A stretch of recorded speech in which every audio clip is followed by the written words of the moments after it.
негізінде бұл видеоны түсіремін ой болмаған, бұл жоқ екенін түсіндім. Көрсетуге алып тұрмын ше. Мен 93-тен жоғары балмен түсуім керек деймін. Нағыз ыбытыдағы соңғы балым 94 болады ғой, прикинь. Сәлем, сенімен бүгін мен Гера, каналыма қош келдің. Негізінде бұл видеоны түсіремін ой болмаған, бірақтан да бөліскім келді. Және бүгінгі видеода мен өзімнің блокноттарым жайлы, ішінде не жазылған, реально орындалған армандар жайлы айтатын боламын. Жалпы жазу не үшін деген адамдарға мен қазір жауап беремін. Ой болса, мына блокноттардың ішінде не бар, бірге білейік. Жалпы мен бастағым келіп тұр ең алғашқы блокнотымды. Жалпы қорқып бастағам алғашқыда блокнотты. Ішіне барлығы ой болады, типа идеальный болу керекші, жазатын нәрсем стикилерін түгел емес қой деген секілді. Бірақтан да уақыт өте келе маңыздылығы жоқ екенін түсіндім. Бізде алғашқы блокнот осы. Ішін қарасаңыздар қалың, біраз нәрсе жазғанмын, біраз нәрсе ішіне қыстырғанмын, және де осының ішінде менде барлық нәрсе бар деп айтсам болады. Яғни идеал болу керек кезінде идеал болған парақтар бар. Соның ішін ашып көрейік. Бізде мына жақта менің фотом және де міндетті түрде орындалу керек деген секілді нелер бар. Ал мынау менің осыдан ұбт-ға дайындалып жүрген кездегі жабыстырып қойған парақтарым. 130 СДУ бастауыш мұғалімі Сабра Герім Жаманқыз деп. Это реально работает, потому что мен СДУ-ға градқа түстім, бірақ бұл балмен емес. Еще тағы да бір нәрсе айтамын осы балға туралы. Окей, мына жақта менің кішкентай кезінде фотолар бар. Ой, мен жайлы деп бастағанға бірінші бетін. Мен жайлы деп бастағанмын. Енді мақсаттарым 2023, 2024 деген секілді идеальный бастауға тырысқанмын. Окей, вот, мына жақта басталады. Жазу не үшін деген адамдарға мен жауап беретін едім. Жазу ол тыныштық реально. Сен ол кезде өзіңмен реально сөйлесесің ше. Лично мен өзім сондаймын. Мына жақта жазған армандаған әйгерім болуының сыры уже мен мына кездің өзінде уже өзім қалаған әйгерім болған екен. Ішін детально оқымай қойын. 11 сыныпқа жоспар ұбт дебат ойыны, мен сол кезден дебатқа қатысатынмын. И қазір де дебаттамын. Сол кезден өзі армандағым ғой. И жалпы дебат туралы қандай сөздер бар, солар жазып қойғам. Және де мына жақта жазғам. 11 сыныпқа жоспар, курс 140 білім беру орталығы, мамандық бастауыш пән мұғалімі деген секілді. Дальше вип-топта болдым. Мен бір нәрсеге куә болдым, что сен қаншалықты жоғары жазасың, соның айналасында арманың орындалады міндетті түрде. Мысалы мен вип-топ жазсам, вип-қа балым жетпегенмен бәрі премиумда ВПС-те болдым деген секілді. Соның өзіне шүкір өте күшті болды. Жалпы мына жақта бұл тоже жазғандарым бар, өте көп жазатын мен. Мына Антиваның фанаты болған кезім, әлде фанатпын. Так, мені блокнот идеальный болу керек деген жылда жазғаным оны. Пинтересттен көргендерімді жазатын ше, дәптерім идеальный болу үшін деп. Тағы нелер бар ішінде. Өте көп жазғанмын ішінде. Детально жаза бергем. Енді ішінде мен көрсетуге алып тұрмын ше. Бірақ мен өзіме мынандай хат жасағам ғой, болашақ деп. Мен әлі бұны ашпағам. 2024-те ма, 2023-те ма жасағам, әлі ашқан жоқпын. Надеюсь, біраз орындалып қойды уже ше. Ашу керек. Вот, мен мына нәрсеге қатты сендім. Мен мына нәрсеге кішкентай жабыстырып қоятын. 137, мына кезде жемпуға түскім келген. Алматы, Грант 140 деп ше. Вот, түлектерге деп жазғам. Емер әлі түлектерге ішінен бардым. Ал мына жақта мен әр нәрсемді детально жазатым. Детально прям әр қайсына парақ арнап тұрып деген сияқты.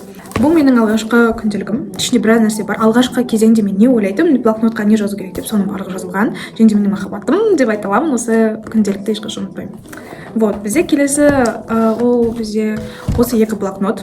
Жалпы бұл блокноттарда бізде мен неге екенін білмеймін, бүкіл блокнотыма фото қыстыра бергем. Ол мынауды тоже. Мына жақта мен жазғанмын. Қазіргі әйгерім деп, дәл 2025-2024 жылдары ұбт-ға дайындалып деп жатқан кезде армандап жазғам ғой. Қазіргі әйгерім, сәлем құрметті грант егер әйгерім деп жазғанмын. И мен мына жақта бір реализацияны оқып бергім деп тұр. Армандау реально работает деп ше. Мамандық бастауыш мұғалімі, универ СДУ, шекті балл ауыл квотасымен 89, ауыл квотасы 93. Мен 93-тен жоғары балмен түсуім керек деймін. И менде нағыз ұбт-дағы соңғы балым 94 болады ғой, прикинь. И мен сонымен ауыл квотасыз түстім грантқа. И мен мынаны кейіннен ауылға кейін барып оққан кезде реально шок болдым. Мен мынандай жазып қойғам ба өзім деп. Бұл жаққа негізінде мен дайындық кезіндегі барлық шимайларымды, мақсаттарымды деге ұбт кезіндегі нәрселерімді жазғам. Жалпы бұл дәптер ұбт-ға арналған, ұбт кезінде қайда баратыным, қанша балл жинап жүргенім, не тіпті балдарын жазатым ше, сабақ тапсыру. Егер 140-та оқымасаңыз, бұл сабақ тапсыру деп аталынады. Жоспарларымды жазатым мен. Жоспарларымның біраз бөлігі осы жаққа жазатым. ұбт кезіндегі арнауға тұрарлық дәптер, қанша балл қалайтының, қанша балл керек деген секілді армандау керек. Армандар яғни орындалады. Келесі ол бізде осындай блокнот. Бұның ішінде не бар, ойбай. Бұл жақта мен қалайтын дүниелер жазылған, яғни бұл ұбт саласында емес, жалпы өмірде не қалаймын, қандай адамды қалаймын, қандай үйді қалаймын, қандай көйлек, детальный сұрағаным жазылған. И бұл жақта менің қай бағытқа, өзімді қай бағытта көремін деген секілді нәрселерім осылай шимақталған. И мен бұларға қарасам, біраз нәрсе әсер еткен, орындалған. Мысалы, мен қызығамын YouTube каналы жүргізуге, спортпен айналысуға, сол кезде жазғам скрипка үйренгім келеді деген секілді, мүмкін орындалып қалады, білмеймін. И мен сол кезден білетін, бір нәрсе жазып жатқанда, ол не үшін керек деп өзіме сұрақ қою керекпін деген секілді. Сол кезде жауап бергенмін, не үшін YouTube канал қалайтынымды. И қалай? Еще орысша жазған ғой, эстетично, видеомонтажда ұнайды, дауысымды әдемі қылып практика жасауға, мен үшін қызық. Анау, короче. Но мен ба точно. Мен неге кейбіреуім, хотя блокноттар былай қарайды. Ал мен жазғанды былай қарай жазған ғой, алла. Бірақ өзіме күшті мотивация бергем. Дәл ұбт басталатын кезде ішкі оймен бөліскен болып тұрмын ғой. Менде алда үлкен кезең күтіп тұр. Құласам да тұратын, жыласам да жылауды тоқтататын, сенімсіз болсам қайта сену үшін әрекет ететін, шаршасам демалып қайта тұратын, шешім қиын болса да таңдау жасай алатын дейді. Яғни ұбт-ға байланысты өзімді морально дайындағым. Қатты дайындық қойғым. Деген секілді, тоже бұл жақта жоспарларым бар. Шимақ. I'm sorry. Бұл жақта тоже күндік жоспарларым бар. Бізде ПС уақыты 4 пән оқыған кезде өте тығыз болатын. Сол кездерде құрған жоспарларым тоже бұл жақта бар. Келесі ол менің жақында қосылған 3 күнделігім.